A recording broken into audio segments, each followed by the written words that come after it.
The worst betrayal is the one that smiles while it bleeds you dry. I used to think birthdays were supposed to remind you that you matter, that you exist for a reason. Mine did the opposite. It taught me that in my family, I was never a daughter. I was a resource. My name is Lena Morales. I'm 23 years old. I work as a junior graphic designer at a tiny agency in Albuquerque, New Mexico. And the morning I turned 23, I learned my mother could erase 2 years of my life with one sentence. It didn't start with a fight. It started with a vibration in my pocket. I was at my desk, coffee going cold, trying to finish a logo draft before a brutal client meeting. My phone lit up. I expected a birthday text, maybe a heart emoji, maybe a fake apology. Instead, I saw this. We sold your bike. Don't make a scene. Family comes first. Not happy birthday. Not we're proud of you. Just that. That bike wasn't a toy. It was a custom matte black street bike I'd saved for since I was 21. 2 years of freelance projects, late nights, turning down dinners with friends, walking to work when my feet were blistered because I didn't want to touch my savings. It was the first thing I'd ever bought that felt like freedom. My hands started shaking. I typed back before my brain could catch up. What do you mean you sold my bike? 3 dots. Then another message. Your cousin Mateo needs help with his wedding. We used the money. You're living under our roof, so it's only fair. Under their roof. I paid half the rent. I bought groceries. I covered the internet bill. But somehow that still translated to, we own you. My chest tightened so hard I thought I might pass out right there in the office. And then came the real punch. Also, you'll need to send $4,500 by Friday. Mateo and Rosa are behind on deposits. Don't be selfish. $4,500. In 4 days. I stared at the screen until the words blurred. I felt like I was underwater. Sounds muffled. My coworkers laughing somewhere far away. A Slack notification popping up. Completely unaware my world was cracking open. I finally wrote one word. No. That was it. Just no. The phone rang instantly. I answered. And before I could even say hello, my mother exploded. Not raised voice. Not angry tone. Screaming. The kind that's so loud it distorts. You think you can talk to me like that? After everything we've done for you? You ungrateful little. I pulled the phone away from my ear. People were looking at me now. I stood up and walked into the hallway, heart hammering. I didn't agree to any of this, I said. My voice sounded strange. Hello. That bike was mine. You had no right. There was a pause. A cold one. Then she said quietly, pack your things when you get home. If you're going to act like this, you don't belong in this family. And the line went dead. I stood there, staring at the blank screen, my reflection in the dark glass of the hallway door looking like someone else. Someone older. Someone who had just lost something she didn't even know she could lose. Hold on, before we get into the real stuff, I want to know, what are you doing at this exact moment while hearing my voice?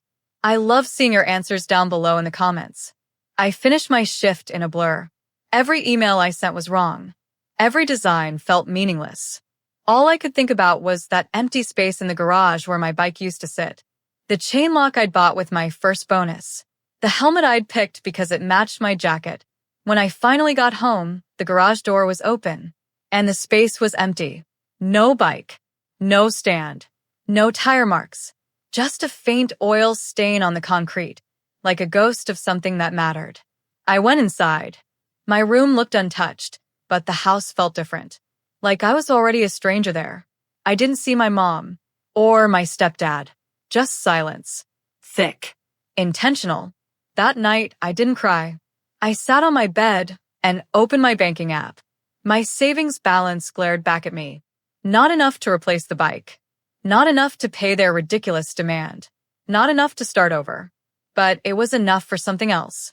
That was the moment I stopped thinking like a daughter and started thinking like someone who had been robbed. Because if they thought taking my bike and demanding my money would break me, they had no idea what they'd just created. And the revenge I planned didn't start with screaming. It started with silence. The quietest plans are always the most dangerous. I woke up the next morning in that same childhood bedroom, but it didn't feel like mine anymore. It felt like a hotel room you stay in right before your life splits in two. I checked my phone. 12 missed calls.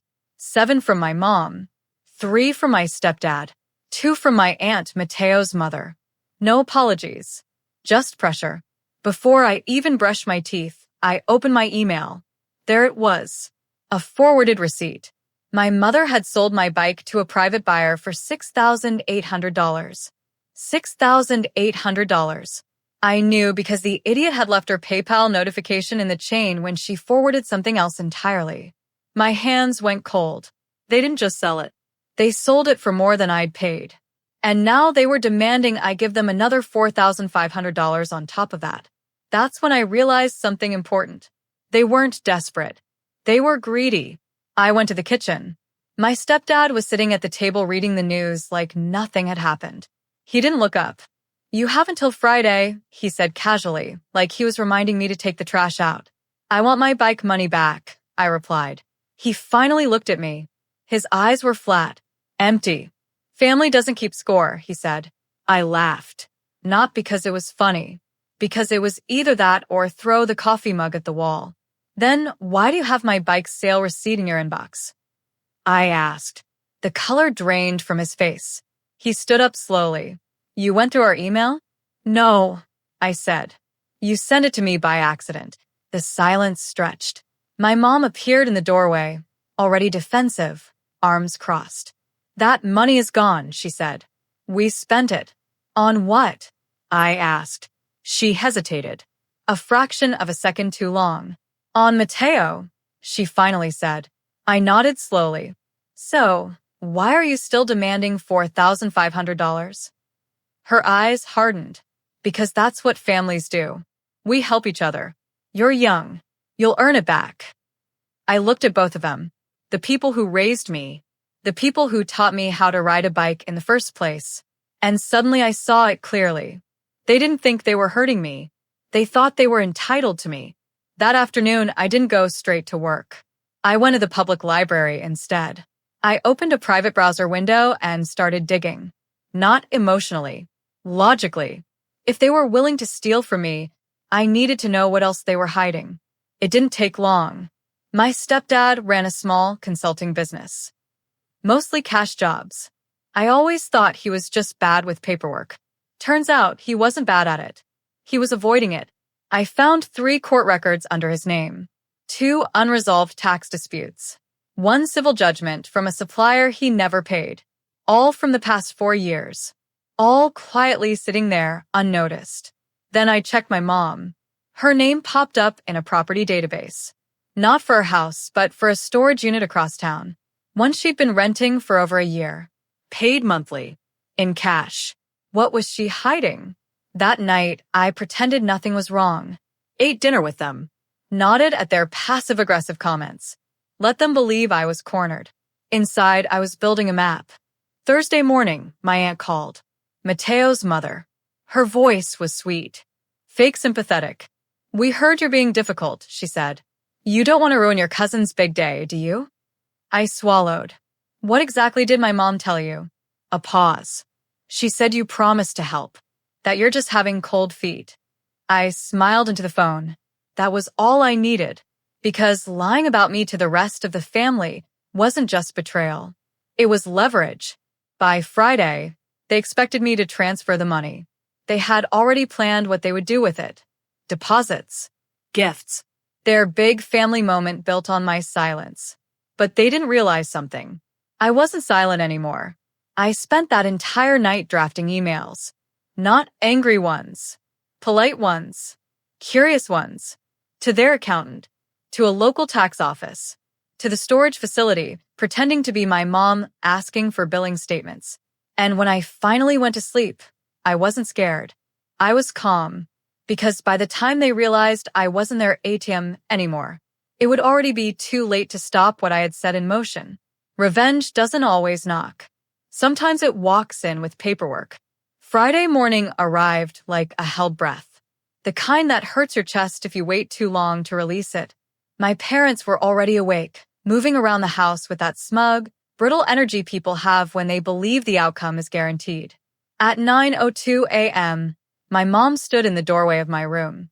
"Did you send it?" she asked, not even pretending to be gentle. I didn't look up from my laptop. "I'm working on something first." Her jaw tightened. "Lena, don't start." "I'm not starting," I said. "I'm finishing." She snorted and walked away. She thought I meant I was scrambling to move money. She had no idea the only thing moving that morning was the ground beneath her. At 10:17 a.m., my stepdad's phone rang. I know the exact time because I was watching him from the kitchen, pretending to drink orange juice I couldn't taste. He checked the caller ID. His shoulders stiffened. He answered with a cheerful, forced hello. I watched the color drain from his face. "Yes," he said. Then quieter. "Yes, I understand. I'll have to get back to you." He hung up and stared at the wall like it had personally betrayed him. My mom noticed immediately. "What is it?" "Nothing," he said too quickly. But his hands were shaking. By noon, he had locked himself in the bedroom. My mom was pacing the living room, muttering under her breath.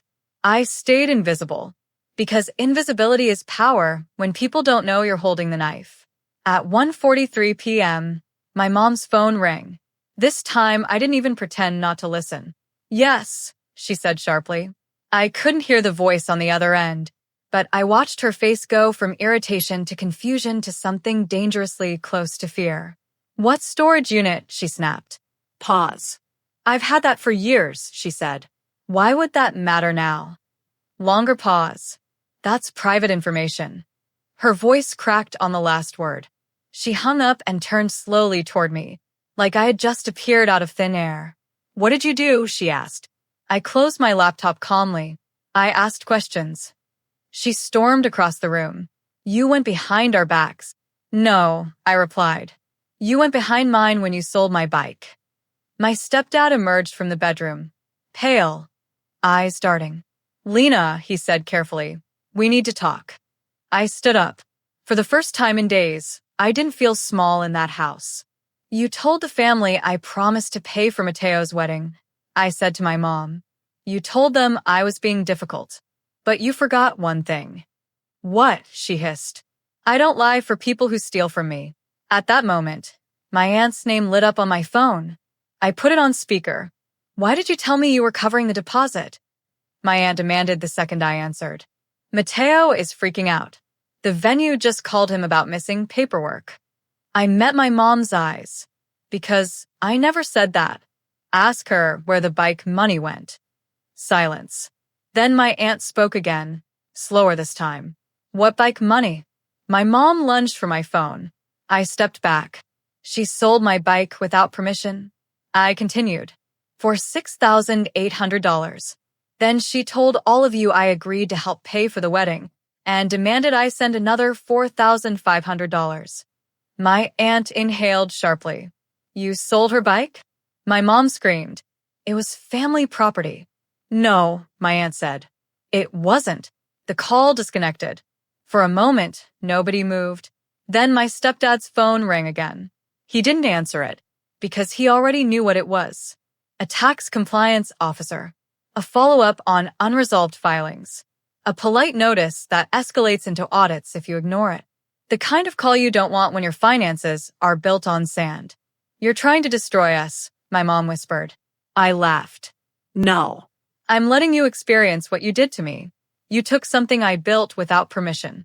Now things you hid are being taken into the light." She sank onto the couch. That afternoon, my aunt texted me screenshots of family group chats. My mom's story was unraveling in real time. People asking where the bike money went, why she said I agreed to something I never heard about, why she was demanding money from her own daughter. The family didn't turn on her loudly. They turned on her quietly. And that's worse. By evening, my mom came into my room with red eyes. "We can fix this," she said softly. Too softly. "We'll figure something out." I closed my laptop. "You already figured something out," I replied. "You just didn't think I would." Her mouth opened. Closed. Because for the first time, she didn't have a move left. But I wasn't done. Not even close. When control slips, manipulators don't apologize, they escalate. Saturday morning felt heavier than the others, like the house itself was holding its breath. My mom didn't speak to me at breakfast. My stepdad barely looked up from his phone. Every notification made him flinch. I knew what that meant. They weren't planning peace. They were planning survival. At 10 a.m., my cousin Rosa knocked on the front door. Not texted. Not called. Knocked. I watched from the hallway as my mom's face rearranged itself into her heartbroken mother expression. She opened the door wide, arms out. "Oh, sweetheart," she cried, hugging Rosa tightly. "I'm so glad you're here."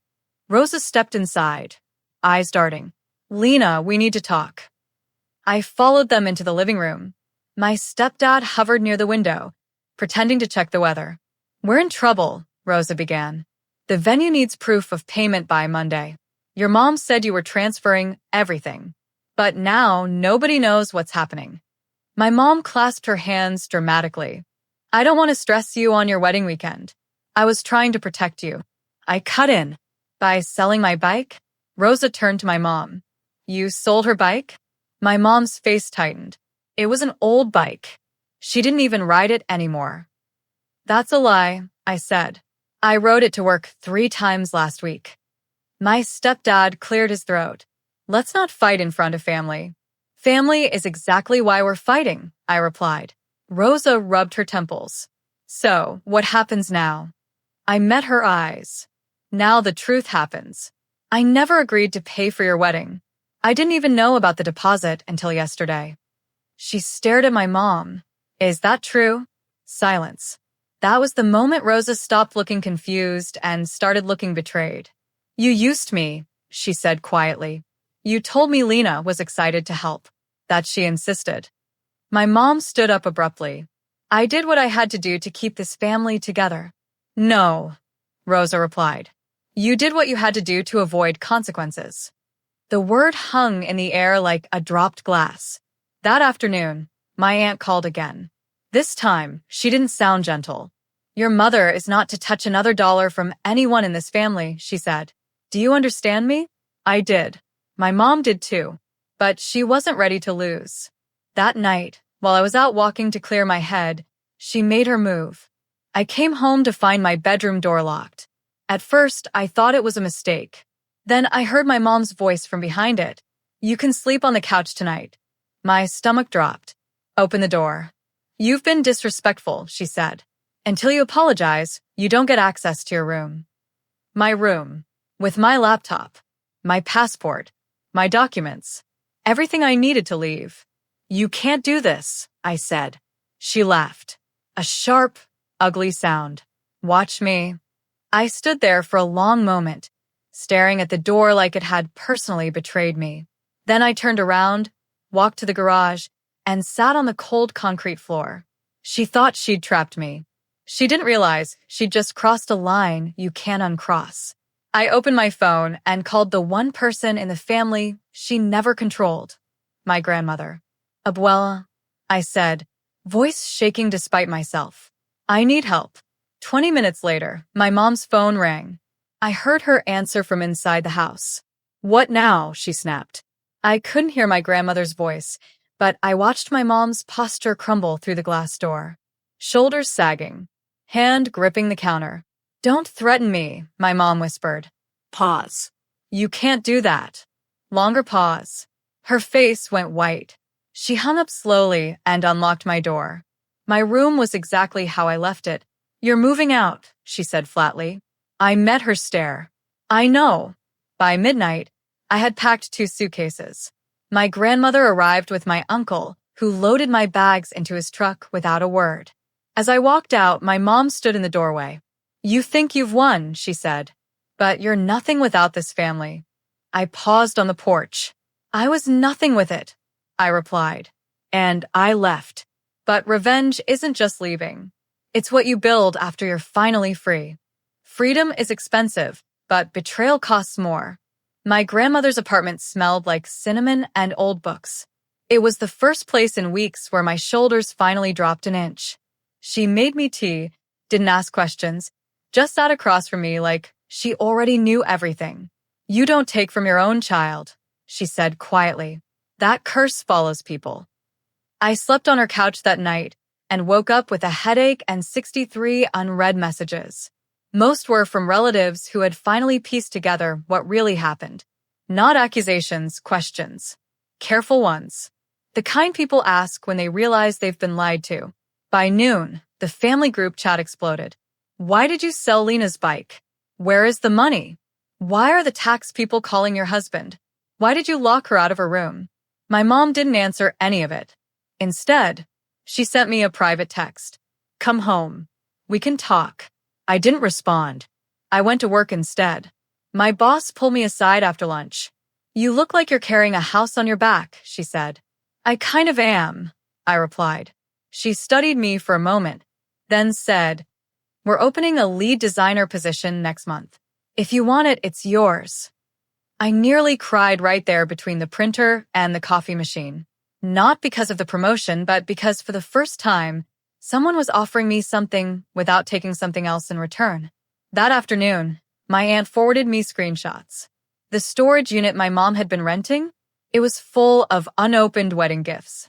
Gifts she had quietly intercepted from relatives over the past year. Apparently, she planned to resell them online. The family was not amused. My mom tried damage control. Long, dramatic apology posts. Vague language. No real accountability. But you can't outrun a paper trail. My stepdad's unresolved tax issues escalated into a formal audit request. Suddenly, his consulting business wasn't just a messy spreadsheet. It was a liability. That night, my mom finally showed up at my grandmother's door. She didn't knock. She banged. "I know you're in there," she shouted. My grandmother didn't move from her chair. "Go home," she said calmly through the door. "I just want to talk to my daughter." "Then you should have acted like a mother." Silence. I didn't go to the door. I didn't look through the peephole. I let her stand there with her anger and her consequences. Because here's the truth no one tells you about revenge stories. They're not about winning. They're about reclaiming what was taken from you. Over the next week, everything unraveled faster than I expected. Mateo postponed the wedding. Rosa stopped speaking to my mom entirely. The family stopped asking me for anything and started asking her for explanations. Then, the buyer of my bike reached out. Turns out, my mom had sold it using my old listing photos. The guy messaged me on social media after recognizing me from a mutual friend. "Hey, I think I bought your bike by mistake. Your mom said it was hers." I stared at the screen for a long time before replying. It was mine. 3 dots appeared. "Do you want it back?" he wrote. I haven't even transferred the title yet. My hands shook. I told him the truth. All of it. He didn't hesitate. "Meet me tomorrow," he said. "Bring whatever paperwork you have." When I showed up the next afternoon, my bike was leaning against the curb, exactly how I remembered it. Matte black. Perfect lines. My freedom waiting for me again. I didn't thank him. I hugged the handlebars like they were a person. My mom called me that night. I didn't answer. She left a voicemail. Her voice was tired, smaller than I'd ever heard it. "We're in trouble," she said. "Real trouble. I need you." I deleted it.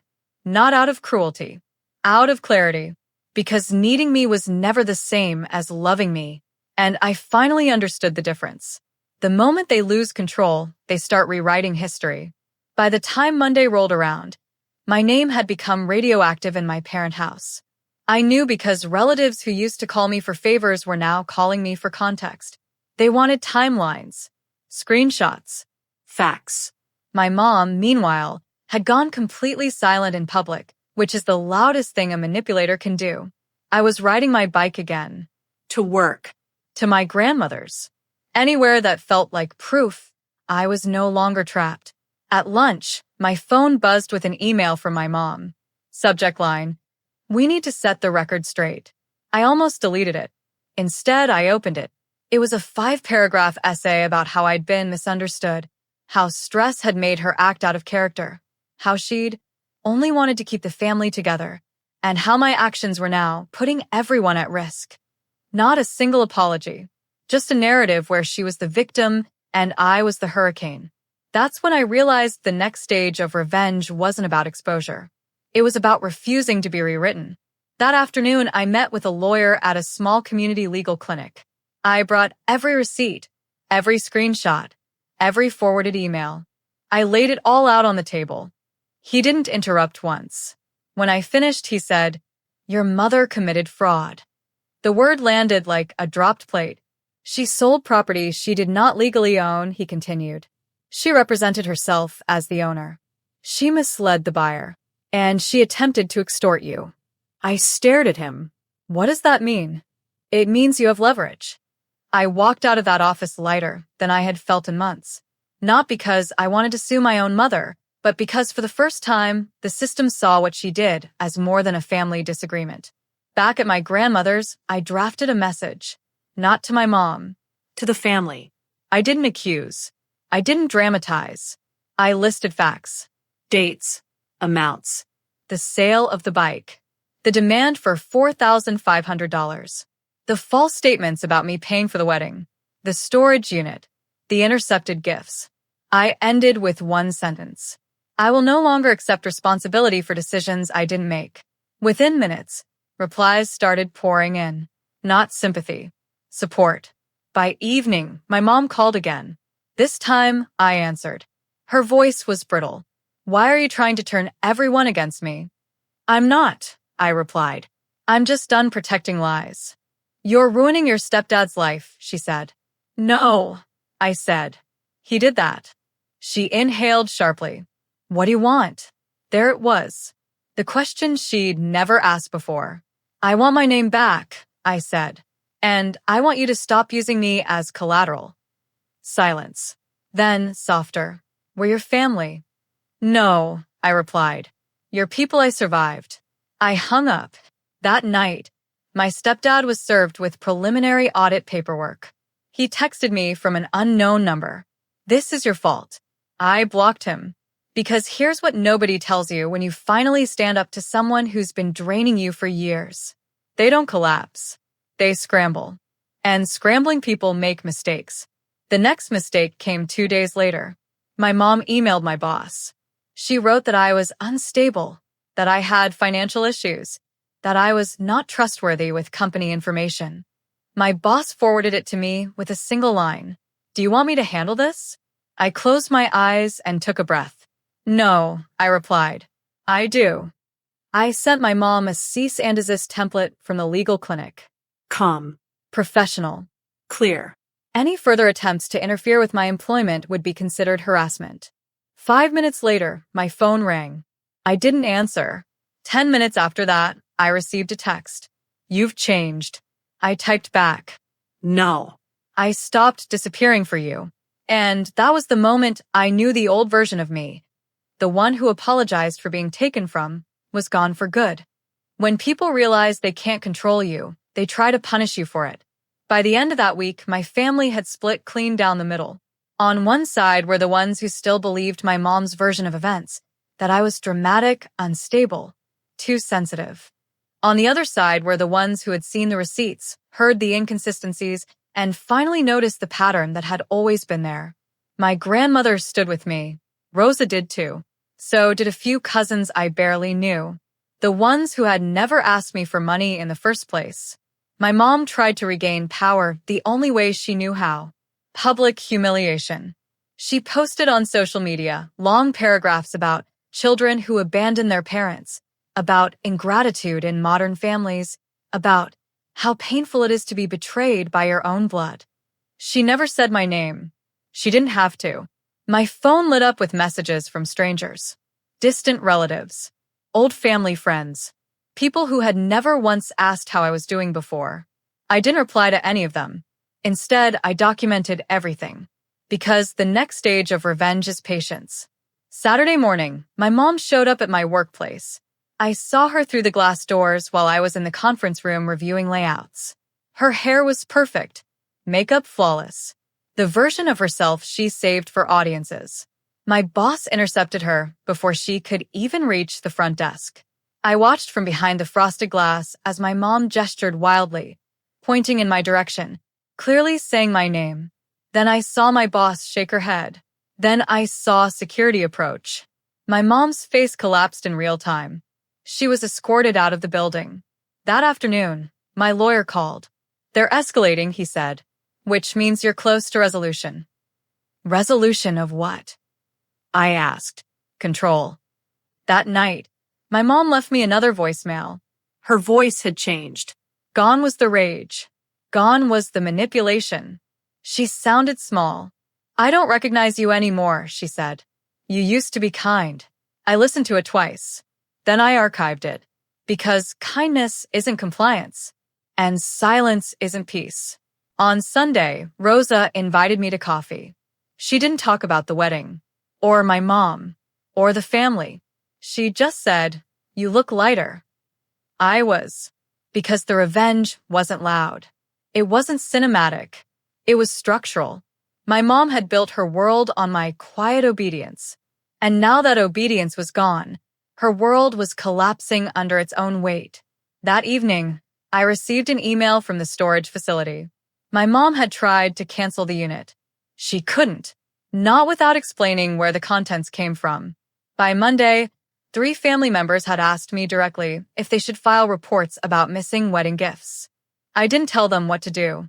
I didn't have to. The system doesn't need anger. It only needs truth. That night, I took my bike out on a long ride. Past the streets I used to walk because I was saving money. Past the house I no longer lived in. Past the version of myself who thought love meant endurance. I stopped at a red light and checked my phone. One new email. From my mom. Subject, please. I didn't open it because I knew whatever was inside wouldn't change the fact that something irreversible had already happened. She had lost access to me, and people like her don't recover from that easily. They don't know who they are without someone to extract from. Tomorrow, everything would come to a head. Not with a scream, with a file number. The end of control never looks dramatic. It looks official. I was at my grandmother's kitchen table when the call came. A plain number. No emotion attached to it. That's how you know something real is happening. Ms. Morales, the woman said, voice crisp. This is regarding the complaint you submitted last week. I didn't look at my grandmother, but I felt her hand tighten around her mug. Yes, I replied. We have completed our preliminary review, the woman continued. Based on the documentation you provided, your mother's sale of your motorcycle without consent constitutes misrepresentation. Additionally, the demand for funds may qualify as coercive behavior. Coercive behavior. The phrase felt like air rushing into a room that had been sealed for years. What happens next? I asked. She explained the process. Mediation offers. Formal notices. How the buyer of my bike had also filed a report after learning the truth. How my stepdad's unresolved tax matters had now become part of a broader review. Nothing flashy. No courtroom drama. Just systems doing what families sometimes refuse to do. After the call, I went outside and sat on the steps with my grandmother. The air was warm. Normal. The world hadn't ended. It had just corrected itself. Later that day, I opened the email titled Please. It was short. I don't know how we got here. I just want my daughter back. For the first time, I didn't feel anger reading her words. I felt distance. Because getting here had been a series of choices she made when she thought I'd never push back. And wanting me back didn't include returning what she took, or admitting what she'd done. It just meant she missed the version of me she could control. I typed a response. Deleted it. Typed another. Deleted that too. Then I closed my laptop. Some conversations don't end with a sentence. They end with a boundary. A week later, my promotion became official. Lead designer. New salary. My own small office with a window that faced the mountains. On my first day in that office, I pinned one photo to the corkboard. My bike. Not because it was a bike. Because it was the first thing I ever took back. My mom didn't show up again. Not at my job. Not at my grandmother's. The family still spoke in fragments about her. Storage unit. Financial audits. Canceled accounts. But her name had lost its gravity. It was just a name now. One evening, I rode past my old house. The garage door was closed. Lights off. For sale sign in the yard. I didn't slow down. Because revenge isn't about watching someone fall. It's about walking away when they no longer matter. If you've stayed with me this far, you already know this wasn't about a bike or money or a wedding. It was about learning the difference between loyalty and self-erasure. And if you're listening to this story right now, wondering why it feels uncomfortably familiar, ask yourself one thing. Who are you protecting that has never protected you back? If this story hit you in any way, do me a favor. Like this video, share it with someone who needs to hear it, and subscribe to the channel Silent Revenge Lab. There are a lot more stories like mine waiting here, the kind that don't shout, but still change everything. Because sometimes the most powerful revenge isn't loud. It's living well without permission.